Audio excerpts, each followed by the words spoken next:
Welcome to Industrial Fluid Power session. In this session, we are going to see about the components of pneumatic systems. Under this components of pneumatic system, this session we are going to see about the compressor. So, under this component of pneumatic systems, these are the following topics in this unit we are going to see. So, first one is pneumatic compressor, air receiver or air tank, water trap, FRL unit, DC valves and other valves, actuators, and these pneumatic accessories. So, pneumatic compressor or air compressors. Air compressors are the devices which give energy to the medium of pneumatic system, that is air. The compressor can be divided in many types, but those can be broadly classified into two groups: positive displacement compressor, dynamic compressors, or turbo compressors. So what is this positive displacement compressors? So in this type, a definite volume air is compressed so that the volume of air reduces and naturally its pressure increases. These compressors are either reciprocating or rotary type. Reciprocating compressor is very similar to engine. The difference between reciprocating compressor and engine is that engine generates rotary motion through reciprocation of piston, whereas in compressor we achieve reciprocation of piston by using electric motor and 4-bar mechanism, that is using piston, cylinder, connecting rod and crank, and thereby compressing the air. The output of engine is rotary motion, whereas output of compressor is compressed air, which should be stored in air tank attached to it. The reciprocating air compressor is specified on the basis of working pressure of output air. This pressure is specified in bar or kg per centimeter square. That is, 1 bar is equal to 1 kg per centimeter square.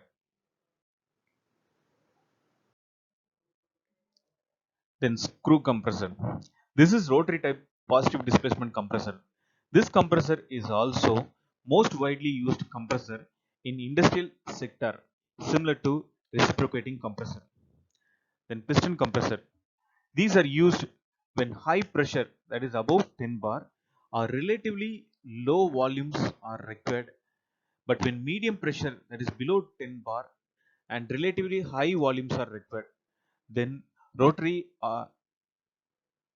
that is screw compressor is adapted. Other positive displacement compressor: diaphragm compressor, lobe compressor, sliding vane compressor. Then dynamic compressor or turbo compressor. In this type of compressors, rotating impellers import velocity and pressure to the flow of air being handled. If large volume of air with low pressure is required, then dynamic compressors are adapted. The figure shows centrifugal blower with which draw air and forces it out due to centrifugal force created by rotation of impeller. Example: hair dryer used by barber or beauty parlor is a dynamic example for a dynamic compressor.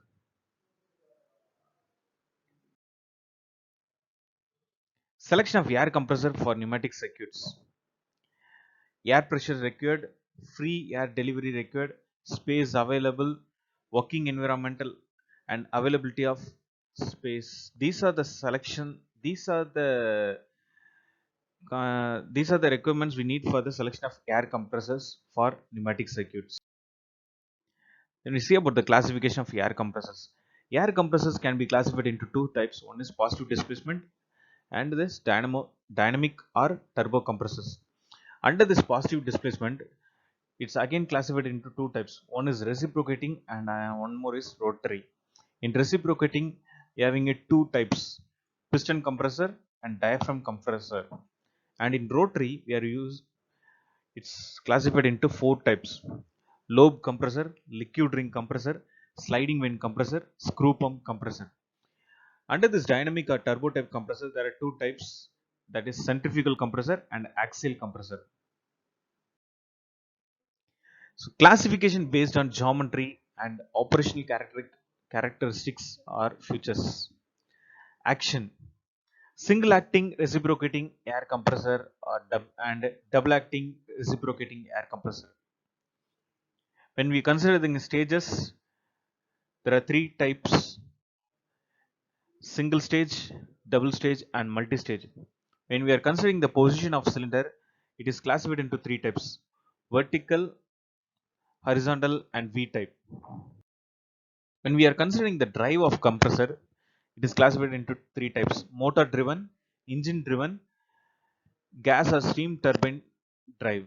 When you are considering the cooling medium, it classified into three types: air cooled, oil cooled, and water cooled. And considering portability condition, portable compressor and stationary compressor.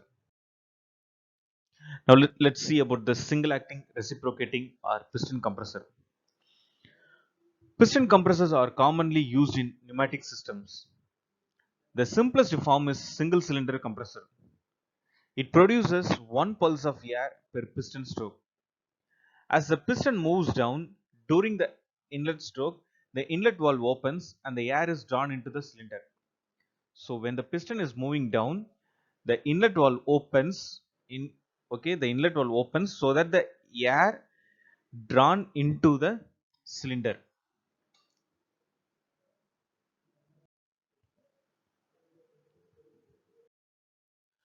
So as the piston moves up, the inlet valve closes and the exhaust valve opens, which allows the air to be expelled. That is, which allows the compressed air to be expelled.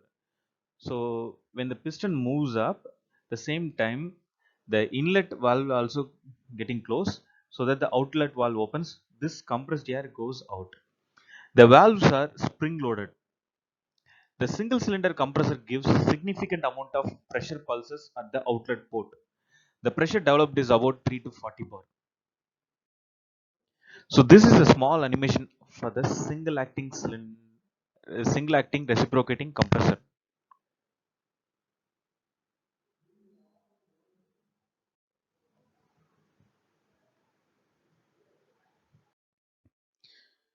Now we are going to see about the double acting reciprocating or piston compressor.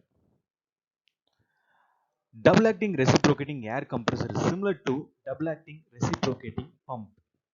So it consists of the following parts: cylinder, piston and piston rod and connecting rod, crank and crankcase, two suction valves and two delivery valves, one inlet port and one outlet port. Construction. In its simplest form, a double acting air compressor uses 4-bar mechanism. There are 4 valves, 2 for suction valves and 2 for delivery valves, shown at A, B, C, D. So this is A and B. This is one valve and this is one valve. This A and C are the inlet valves and B and D are the outlet valves. It means delivery valves. Okay. This is the piston head. This is the crankshaft. So A, C and B, D. So 2 suction valves and 2 delivery valves. There are cooling fins similar to single acting compressors. So these are the cooling fins. The crank rotates on an electric motor or engine or coupled with turbine. Okay. So how it works? Let's see the working of the double acting reciprocation. In this compressor, compression of air takes place on both sides of the piston. When crank rotates, the piston starts reciprocating. When the piston comes down and attains bottom dead center position, the air comes in through port A due to vacuum created due to download moment. So when the piston comes down till when it reaches the bottom dead center, so there is a vacuum created. Through that vacuum, it sucks the air through inlet valve A. So now the air comes through valve A, through port A. When the piston starts moving upward, the air starts compressing. So when the piston attains top dead center position, the stroke is complete and the air is fully compressed, which goes out through delivery valve B to the air receiver. And now when the piston moves up, it starts compressing, and once it's completely compressed and reaches the top dead center position, it the compressed air at the time the exit valve opens, the delivery valve opens, and it goes to the port B Okay. During upward movement, the vacuum is created on the other side, that is on the piston rod side of the piston. Okay. When the piston is moving up, this side there is a vacuum is creating, so that, let's see, so that this suction valve C opens and air comes in. It means when the piston is moving upward, the previous compressed air, the previously compressed air, it moves to air out. At the same time, this here the suction, vacuum creates. This enables the port C to open so that the air comes in. When the piston starts coming down, the air which come through valve C get compressed, and compressed air goes out through delivery valve D to the air receiver. At the same time, when the piston comes down, this air gets compressed, and once it reaches the bottom dead center, the compressed air goes through D. And the same time, when it coming down, here vacuum is creating the same time air in. Okay, so in this downward movement, air comes in through valve A, and the entire cycle repeats. So okay, so this double acting cylinder, double acting compressor acts in one cycle. Two action will happen in one cycle. One side suction happen and another side compression happen. Okay, it means when the piston is coming down, here this side compression is happen and this side suction is happen. And when the piston is moving up, this side, the piston head side compression happen, and the piston rod side suction is happen. Okay, in this compressor, there is an important point. In this compressor, the air supplied to air receiver is more smooth than single acting compressor, because in each half stroke, compressed air is delivered to air receiver. Okay, when compared to single acting compressor, here the air receiver is more smooth, because in half of the stroke it's sending the air out. So but in single acting cylinder, only one, the air is sending in each stroke, so that it will not be smooth. Let's see this double acting cylinder animation, how it works. Okay, when it compressed here, here suction is happening. When it compressed here, suction is happening. Okay, when air is inlet, so this is how double acting reciprocation happens.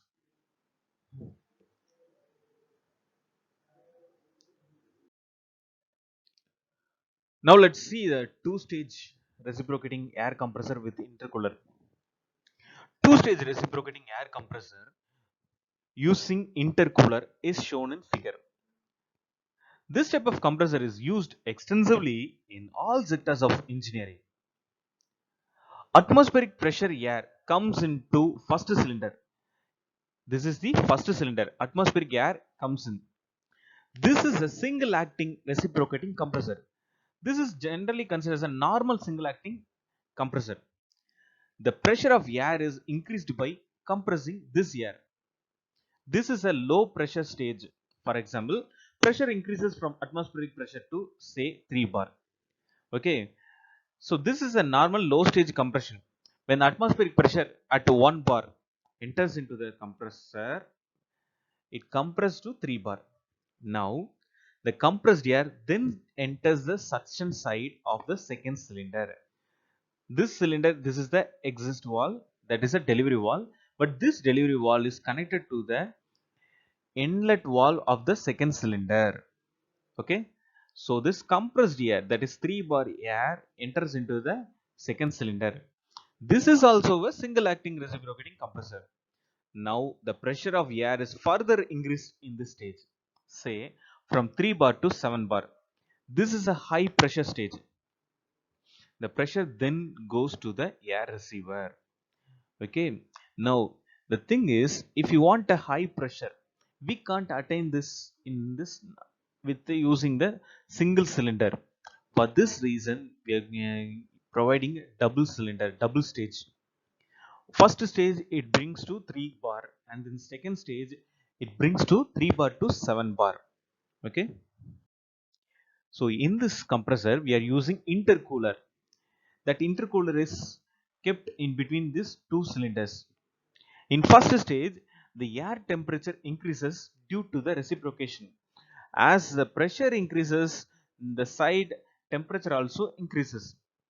The intercooler cools the air. It also reduces the volume of compressed air, and there is energy saving in second stage. Yes, the intercooler reduces the temperature. Okay, so that when the air, when the high pressure air enters into the second cylinder, it helps in not damaging the cylinder due to producing high temperature.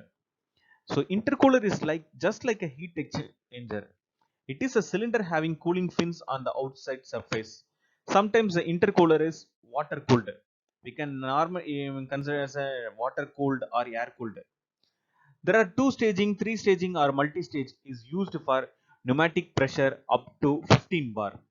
You can increase the pressure of the air up to 15 bar by using two staging or three staging or multi-staging. When staging is more than 3, then in addition to intercooler, the cylinders are also cooled by water cooling system similar to engine cooling of trucks. So if the cylinders are increasing, it means if the stages are increasing, instead of providing this intercooler, we can go with by the water cooling system similar to the how the engine cooling in the automobile they are using. This is the actual reciprocating compressor system. This is the air tank when air is entering in, so that it is connected to the compressor first stage, and this compress after this intercooler, this compressed air enters into the second stage cylinder. Again, once it compressed, it going stored in the air receiver tank, and from this air receiver tank it is going out. Okay, now let's see how the single stage and double stage reciprocating compressor is actually look like and how industrial reciprocation happens. This air compressor consists of an electric motor that compresses air into a storage tank. The compressed air can be released at chosen pressure when required. How works an air compressor? What are the criteria for selecting a proper air compressor?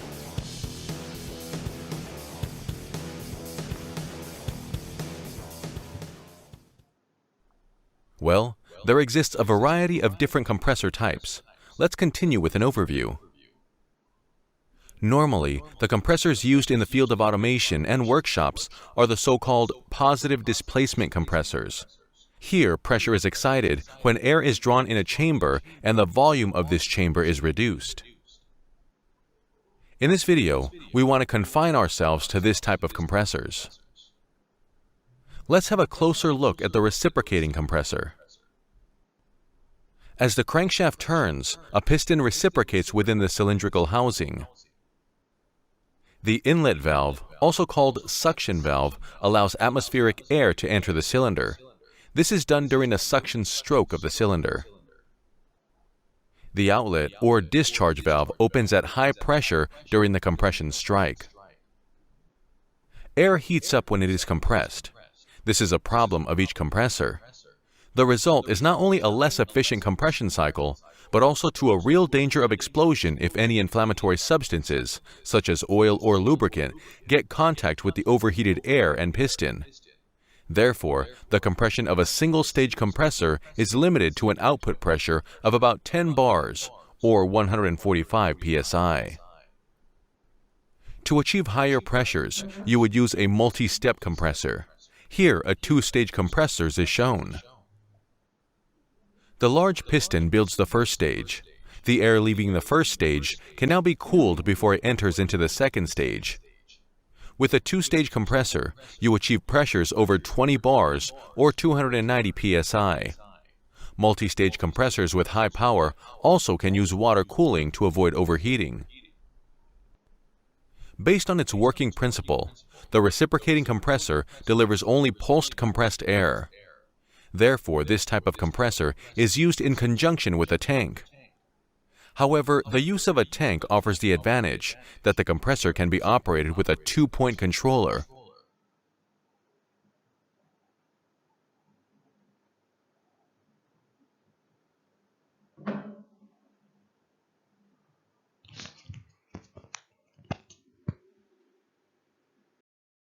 Thank you, students.